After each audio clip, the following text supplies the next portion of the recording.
Doctor साहब, सबसे पहले हम इधर ही आ जाते हैं क्योंकि हमारे बड़े जो हैं वो एक तो सेल्फ मेडिकेशन बहुत ज़्यादा करते हैं और उन्हें नहीं पता होता कि ये फ़ायदेमंद है या नुकसानदेह है।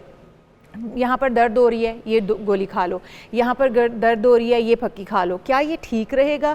जड़ी बूटियों का इस्तेमाल बहुत ज़्यादा किया जाना या फिर मेडिकेशन खुद से ही जो दूसरी डॉक्टरी मेडिसिन हैं उनको भी खुद से ही ले लेना, ये ठीक रहेगा? बहुत शुक्रिया जी। अच्छा, असल में ऐसा है कि हमारे जो अपने बोन पेन की बात की और 1 अरब लोगों की बात की, ये अभी भी बहुत सारे लोग हैं। अभी भी हमारे पास जो डाटा है वो मेरा ख्याल इनसफिशेंट है। बिल्कुल। आप अगर 100 बंदों को बिठा लें और उनमें से अगर 60 बंदे और 40 खवातीन हैं, उनमें से 50 बंदों को और 40 की 40 खवातीन को दर्दें होंगी कहीं ना कहीं। Everywhere everybody has some pain. अब हो क्या रहा है, आज से 10 साल 20 साल पहले चले जाएं, जब हमारे बुज़ुर्ग थे उनको इतनी दर्दें नहीं थी। आजकल हमारे पास 20 22 24 साल की लड़कियां और इसी एज के बंदे आते हैं जिनको दर्दें ख़त्म नहीं होती and they are whole body pains. एक जोड़ की दर्द नहीं है, सारे जिस्म की दर्दें। बिल्कुल। अब हो क्या रहा है, अब मैं सबसे 2 सवाल पूछता हूँ कि आप सिर्फ जवाब देते हैं मेरे और आप दोनों समेत कि किसी के खाने और सोने का कोई टाइम है? कोई फिक्स टाइम है? किसी की रेगुलर, लफ्ज़ रेगुलर है, रेगुलर एक्सरसाइज है, तो 90% ऑफ देम दे से नहीं। और जब हमारे मसल्स को आदत ही नहीं है कोई एक्सर्शन करने की, पसीना निकालने की, जॉइंट्स को मूव करने की, तो फिर यही होगा। बिल्कुल। फिर हमारा जो फूड आजकल हम ले रहे हैं, आज से 25 साल पहले आप मुझे बताएं, 30 साल पहले हम लोग जब सारे छोटे थे तो बच्चे थे, इस किस्म का खाने हम कब देसी खाना था, अब तो आर्टिफिशियल देसी खाना था, माएँ हाथ से बना के देसी चीज़ें खिलाती थी। आज का तो हर चीज़ प्रोसेस्ड है। बिल्कुल। और प्रोसेस्ड फूड इज़ द बहुत बड़ा कॉज है इसका।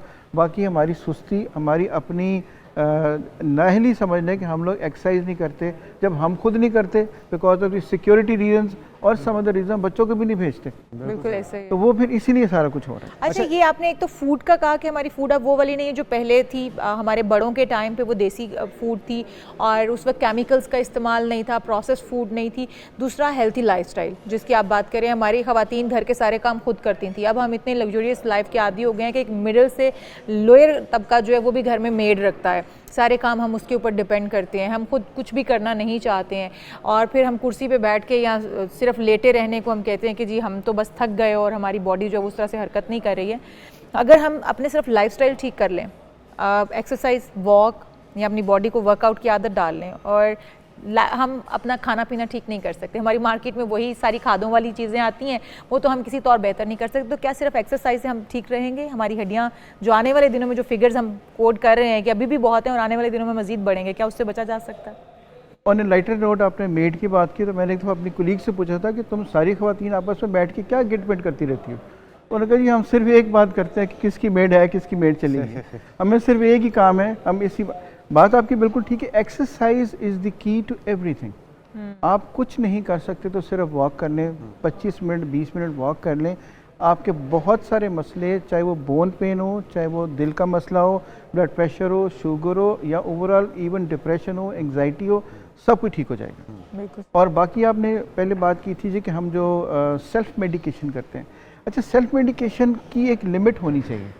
हम कर सकते हैं, अगर किसी को सर में दर्द है तो सिर्फ एक छोटे से सर के दर्द के लिए डॉक्टर के पास बेशक ना जाएं आप, लेकिन अगर आप ये महसूस कर रहे हैं कि मेरी सर की दर्द बढ़ रही है या जिस्म में दर्द बढ़ रही है और मैं दवाइयों में मेरी रोज़ पहले 1 गोली खानी पड़ती थी, अब 2 हो गई हैं, पहले मुझे बुखार नहीं था, बुखार हो गया, पहले मेरा जोड़ हिलता था, अब नहीं हिल रहा, स्वेलिंग शुरू हो गई है, रंग लाल होना शुरू हो गया है या कुछ और मसला शुरू हो गया, then that is the time जब आपको अपनी सेल्फ मेडिकेशन छोड़नी चाहिए और किसी प्रोफेशनल की ओपिनियन लेनी चाहिए, इससे पहले कि इट्स टू लेट। हमारे पास जो लोग आते हैं वो बाज़ वक़्त इतने लेट हो चुके होते हैं कि हम चाहने के बावजूद कुछ कर नहीं सकते।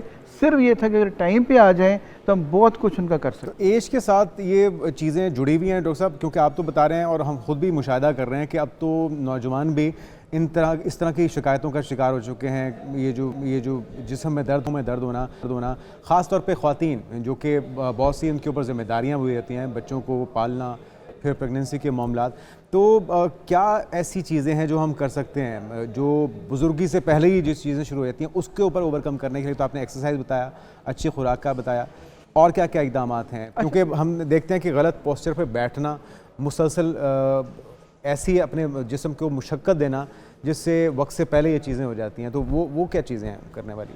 अच्छा, दूसरी मेरे पास जो ख़वातीन आती हैं जो बाज़ औक़ात बहुत जिनका वेट बड़ा होता है। मैं उनसे कहता हूँ आपका वेट कैसे बढ़ गया? उन्होंने कहते जी हम सिर्फ ये करते हैं कि हमारे जो बच्चे खाना छोड़ते हैं हम ये कहते हैं कि ये ज़ाया ना हो जाए तो हम उनको खाना शुरू करें, डबल खा लेते हैं, डबल खाना खा लेते हैं।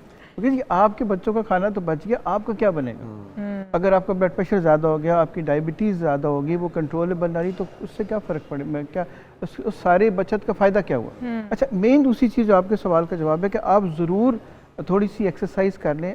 सिर्फ एक की है एक्सरसाइज, कुछ कर लें, जो भी आपके पास अवेलेबल है वो करते रहें और डाइट अपनी सिंपल रखें। सादी जितनी ग़िज़ा रहेगी, पानी का इस्तेमाल जो है की है, पानी का इस्तेमाल आप सबसे ज़्यादा करें। चलें फिरें ज़रूर, जितना आप चल फिर सकते हैं, सीढ़ियाँ चढ़ उतर सकते हैं वो करें। और जो घर में चीज़ें बनी हुई हैं, सबसे बड़ा काम यही है कि जो घर में पका हुआ है वो खाएं। जो घर में पकेगा वो खालिस होगा, वो हेल्दी होगा, अब वो खाएं। बाहर के खाने एक कट ऑफ लगा दें, भाई ये जो फिजी ड्रिंक्स हैं, ये जो फास्ट है, ये सारी चीज़ें घर में 1 दिन या 2 दिन हफ्ते में रख लें। इसके अलावा जब मैं खुद घर में खाना खाऊंगा तो मुझे उम्मीद बड़ी है कि मेरे बच्चे भी घर में ही खाना खाएं। अच्छा डॉक्टर साहब, जुनैद प्रेगनेंसी की बात कर रहे थे, तो प्रेगनेंसी में ख़वातीन के अंदर बहुत सारी चीज़ों की डेफिशिएंसी हो जाती है। हम आयरन की कमी महसूस करते हैं, कैल्शियम की कमी महसूस करते हैं, विटामिन की कमी महसूस करते हैं, विटामिन डी की कमी महसूस करते हैं, बहुत सारी कमियाँ हो जाती हैं क्योंकि माओं की खुराक, वही बात खुराक पे आ जाती है कि खुराक उतनी अच्छी नहीं रह गई हुई है जिससे आप सारी चीज़ें अपनी बॉडी के अंदर हासिल कर पाते हैं। गो के ख़वातीन मेडिसिन लेती हैं, साथ प्रोटीन विटामिन चल रहा होता है, लेकिन इसके बावजूद डेफिशिएंसी हो जाती है कि बेबी उनसे सारा कुछ निचोड़ लेता है। तो वो ख़वातीन जो नहीं एहतियात करती हैं वो कितनी जल्दी बुढ़ापे की तरफ और इन दर्दों की तरफ जाती हैं, और क्या ये कॉज भी हो सकती है जो प्रेगनेंसी के अंदर डेफिशिएंसी हो जाती है वो बाद में आपके जोड़ों की दर्द की वजह बन जाए? ये बहुत बड़ी कॉज है। होता ही कि ख़वातीन की जैसी प्रेगनेंसी ख़त्म हुई तो उनकी वो जो एहतियातें भी सारी ख़त्म हो गई, बिल्कुल। फिर उनकी वेट भी बढ़ जाता है। प्रेगनेंसी फ़ौरन बाद अपने वेट को काबू करना बहुत ज़रूरी है और वो वेट बढ़ जाता है। अच्छा, जो डेफिशिएंसी बनती है ये काबू हो सकती है। अल्लाह ने हर चीज़ बनाई है।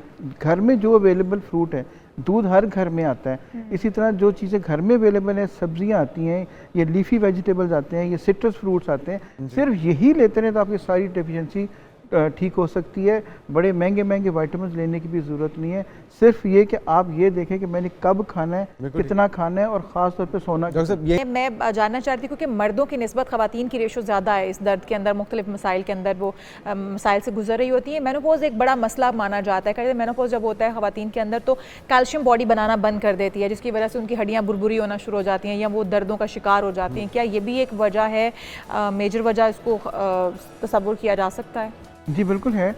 सिर्फ हम ये कहते हैं कि जो ख़वातीन मेनोपॉज की एज के इर्द गिर्द हैं उनको अगर अपना ध्यान थोड़ा सा कर लें तो ये जो सारी पेन है, बिकॉज मेनोपॉज में चेंजेस आती हैं हार्मोनल चेंजेस की वजह से जो बोन की एब्जॉर्प्शन बंद हो जाती है, जिसमें कैल्शियम की कमी हो जाएगी, बोन बुरबुरी हो जाएगी, ऑस्टियोपोरोसिस कहते हैं, फ्रैक्चर का ख़तरा बढ़ जाएगा और जनरलाइज एक्स एंड पेन, यानी जैसे पट्ठों और जो रेशों की दर्दें वो बढ़ जाती हैं, जोड़ों की दर्दें बढ़ जाती हैं।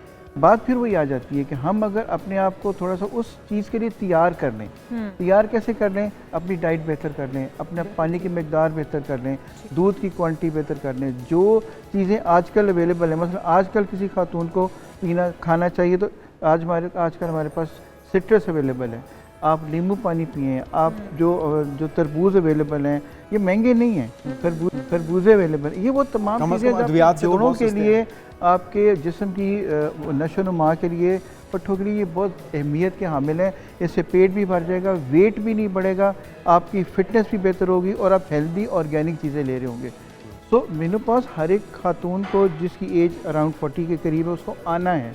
अगर आपको थोड़ा सा प्रिपेयर कर लें तो ये फिर कुछ भी नहीं कहता। लोग इस एज में तो सारे, अब यूरोप में चले जाएं, लोग इस एज में तो सारे फिट होकर अपने कामों पे जाते हैं। ठीक है। अच्छा, 2 ऐसे दर्द हैं जो कि अमूमी तौर पे मर्दों को तो होते ही हैं, औरतों को भी होते हैं अमूमी तौर पे।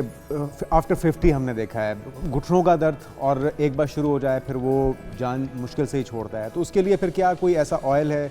हम देखते हैं मुख्तलिफ एड्स में ऑस्ट्रिच ऑयल है, या उसके लिए इंजेक्शन लगते हैं, या फिर समटाइम वो घुटना ही चेंज किया जाता है। सबसे ज़्यादा अफादियत किसकी होगी? और दर्द शटी का, ये दोनों किस तरह से इसके ऊपर काबू पाया जाए अगर एक बार शुरू हो जाए? अच्छा, हम लोग जो पेन मैनेजमेंट वाले, मैं आपको एक मिसाल दूँ, पाकिस्तान के अंदर तकरीबन कोई 50 लाख से ऐसे ज़्यादा लोग अभी भी मौजूद हैं, इससे भी ज़्यादा, जिन पे घुटनों के दर्द की दवाइयाँ तो काम नहीं कर रही और वो ऑपरेशन कराना नहीं चाहते। यानी वो दवाई खाते हैं, खौफ का एलिमेंट है, एनेस्थीसिया की इजाज़त नहीं है, अफोर्ड नहीं कर सकते या कराना ही नहीं चाहते।